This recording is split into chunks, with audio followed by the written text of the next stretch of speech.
Finally, I am actually back in the garage, ready to work on my BMW E30.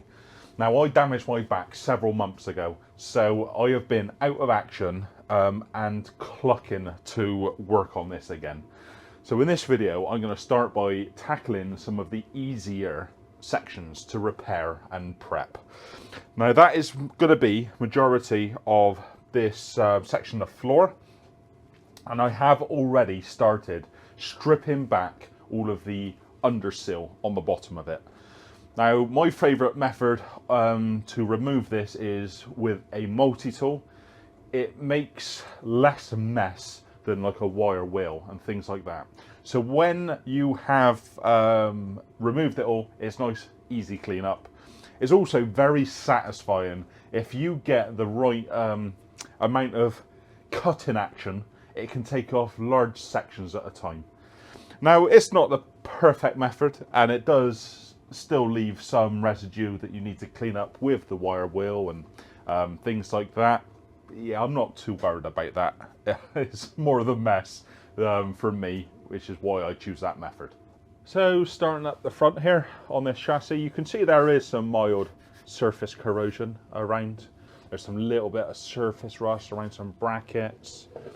This here is probably the worst bit of rust in this area, but again, it's not terribly bad. I might try and just grind it back, remove all the rust, and just rust treat it. This floor, I think, will clean up. There's no visible signs from the inside that the rust has gone right through, so that again might clean up with a bit of prep work. Yeah, and then even down in the seals here, again, just little bits of surface rust, a bit of seal I need to just bend back over and tap back over, and obviously the previously repaired section here. So yeah, I think this, is that speaking too soon? We'll find out.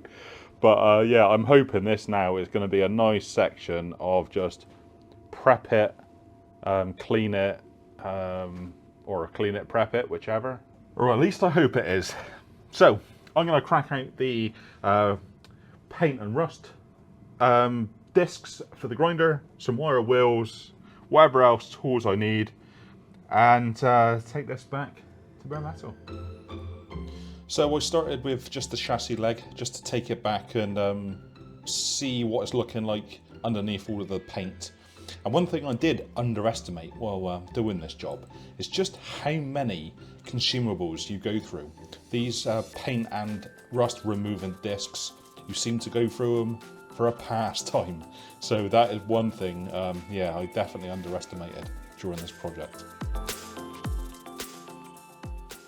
So fairly straightforward, stripping that down with the paint and rust remover pads and some wire wheels and bits and pieces. We can see here the bit I was concerned about just here. Yes, there is pit in there. You can see the thickness of the actual chassis. All looks fine. So that is just going to get a treatment before obviously getting sprayed over with the epoxy. Well, I say sprayed, I'm probably going to do like I did in the wheel arch here and just paint it on, especially underneath. It's just a faster, easier way to do it, to be honest. I haven't got to mask anything up or any of that hassle. Anyway, next up, let's have a look at these studs. Now, if this metal cleans up well, I'm probably going to leave this stud because, yeah, it feels strong, it feels good. It's still got the thread on it. This one I'm going to replace because it's nothing but a rust stick at the moment. And then I'll need to clean up this one here and see what that looks like. This one again I'm gonna leave. You can see that looks absolutely perfect all the way around. So yeah, I'm gonna tackle these little bits, get a wire wheel on them, see what they look like. So I'm just using a brass wheel on here to not cause any damage to the stud, just so I can get a better look at the condition of the metal. Then I was just tapping and scraping with a screwdriver just to see what strength there was. And yeah, marginally thinner than what obviously it was originally, I think it's good enough to use. So just using a very fine sanding belt on the sander, just took off the rest of the rust that I could see. And then just went about and cleaned up all of the rest of the studs. So with those studs looking okay and reusable, as they are, it's time to tackle this one. So what I think I'm going to do, because it is in a fairly poor state, is I'm going to cut it off. Then I can drill a hole through where it was. I'll explain why shortly. And then just clean up the remaining area just to assess what that looks like. So that metal seems to be okay. It's obviously going to get a bit of rust converter before it gets sprayed over when I am ready to do that. But this stud, now in a previous video I asked for suggestions about what to do about repairing these studs on the bottom of the car. Now I had lots of responses to that video, so thank you very much for that. And I think I'm going to choose what seems to me the most straightforward method, and that is by simply getting a screw and welding it onto the bottom of the car. Now this screw is a panhead screw, so it does have a bit of a dome to the top of it. And what I'm going to do is drill the hole in the car big enough so the dome sits through the hole, but the flange on the screw doesn't. Hopefully it'll be a bit clearer with a visual. So with that in place, I'm then going to weld from the inside of the car and grind it flat afterwards, which should hopefully leave me with a nice clean finish. So that is that stud on, and it's looking pretty good, plenty presentable. You're not going to see it at the end of the day, and it does just hold up heat shields, so not exactly vital. Now I am in future, I think, not going to drill all the way through the metal if I can avoid it. This one I needed to, because it had rusted from the inside. You could see the rust from the inside. But on areas that I've already repaired, or I can't get to the back side, all I'm going to do is grind down that dome so it's flush, and then tack weld it around the outside of the head to hold it in place. Again, it's not anything structural, it's only a few trims and plastics that it needs to hold in place. So that will be plenty good enough. So when I do another stud on here and in the arches, that is the process I'm going to take. So I will quickly smash those out, and then I'll get back to you for the next little bit of cleanup. So that is the studs done. Yes, okay, perhaps not quite as clean looking as the original one that I did, but functionality absolutely fine. So I'm going to call that good and move on to the next section, and that is another bit of rust repair. In around this circular area here, where there would be a bung for drainage, it has rotten out on the edge, so it's going to be a simple case of cutting out the circle, putting in a circle, welding it up, and then I'll probably drill a hole in it afterwards, rather than trying to weld on a really thin ring of metal. I think that's the answer. So there's a little bit more rust than I initially thought in that area. So what I'm going to have to do is make a circle of metal with a ridge around it. Now I could use the bead roller for that, but it's quite a small circle, so I think it'll be a bit tricky. So I'm going to try a new technique this time. I have searched through my useful bits box and got a collection of different makeshift dollies that I'm going to use to try and make and form this piece of steel with a hammer, essentially. So I have got a piece of steel cut out and outlined just to show you the reference. I've trimmed it down to leave a bit of an edge on it.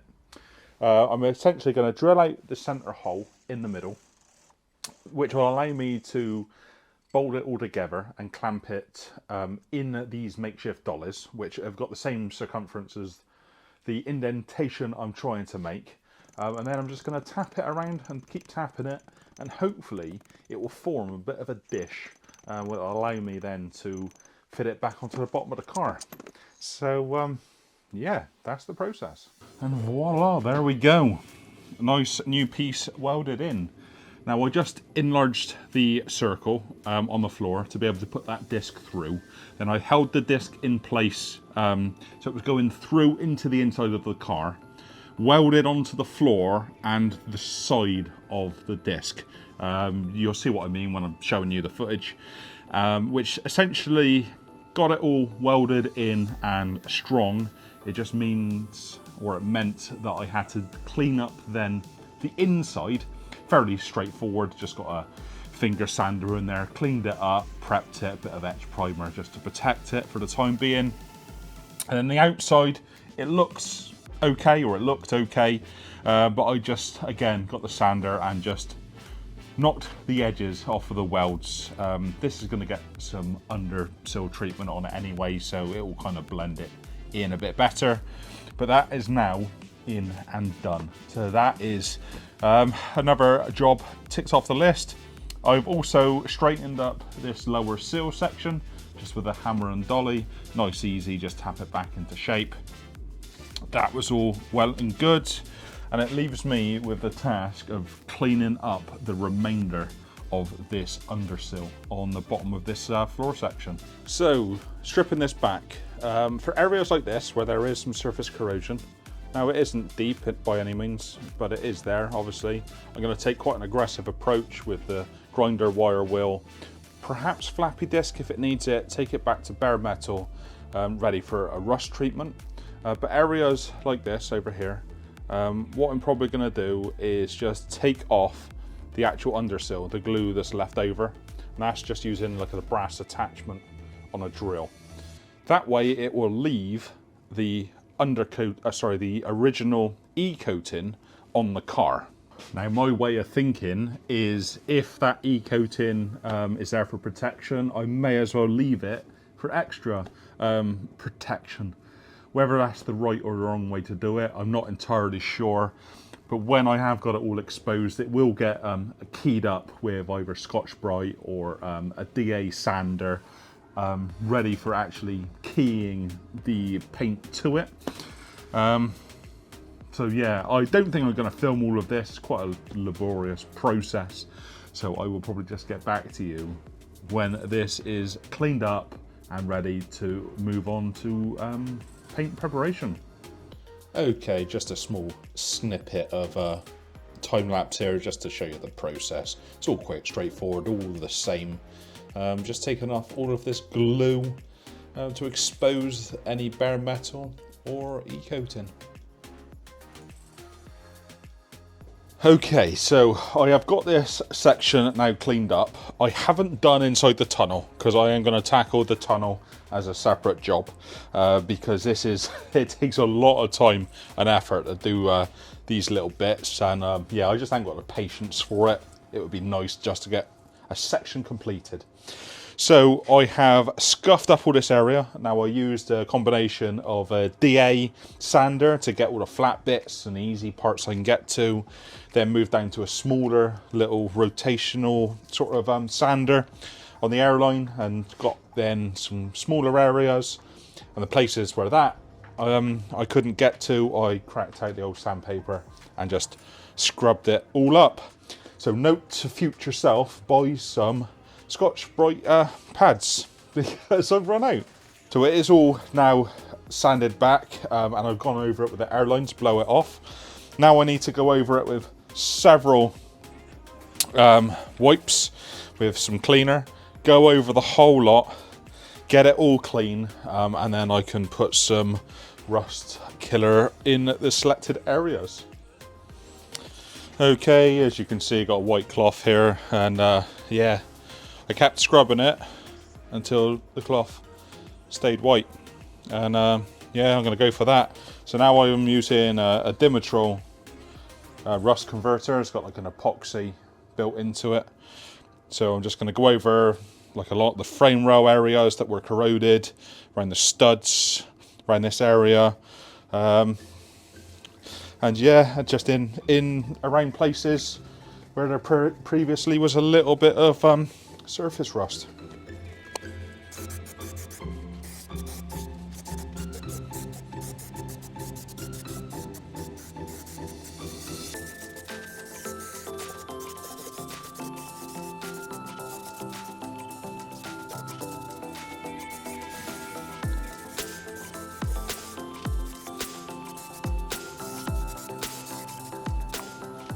So that is all of the rust treated.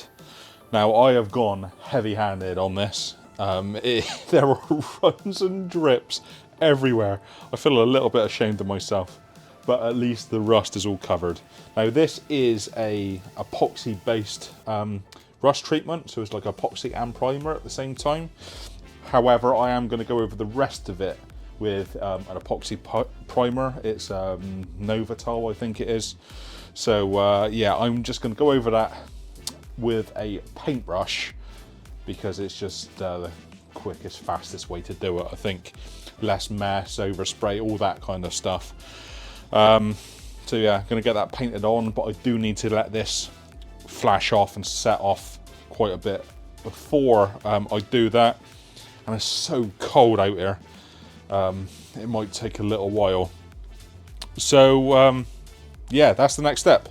Get some epoxy on there.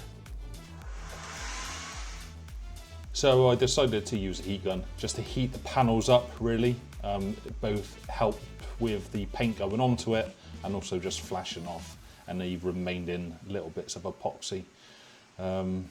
Whether it helped or not, I don't know. It was so cold, I thought I'd give it every fighting chance.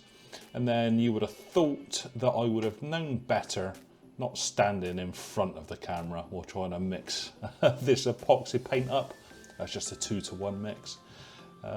But there we go, this is the shot you're gonna get.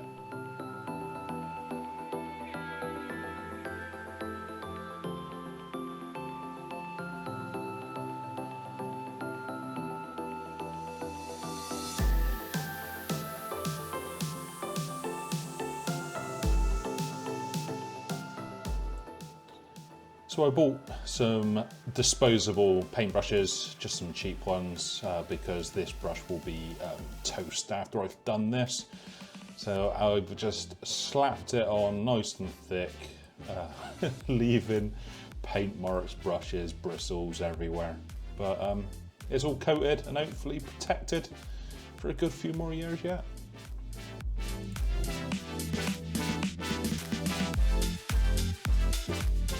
And just like that, that's another section done and dusted. Now obviously, just painting that with a brush, especially a cheap disposable brush, it has left a few hairs and it's not perfect. But I'm hoping the underside of this car is not going to be seen for at least another 30 years. So I'm not concerned about that. I'm also likely, when the whole car is fully complete and up together, give the whole thing another coating with epoxy, with a spray gun over the whole lot, and that should hopefully seal it in fully. So if you like what you've seen, give me a like, subscribe to the channel if you want to see more of my progress on this BMW E30, and if you've got any suggestions for me, I'm always happy to listen to your thoughts or process to make things easier for me, or ways that you would have done it differently, or yeah, just any general information. I'm always happy to hear it. So that's it from me, and I will see you next time.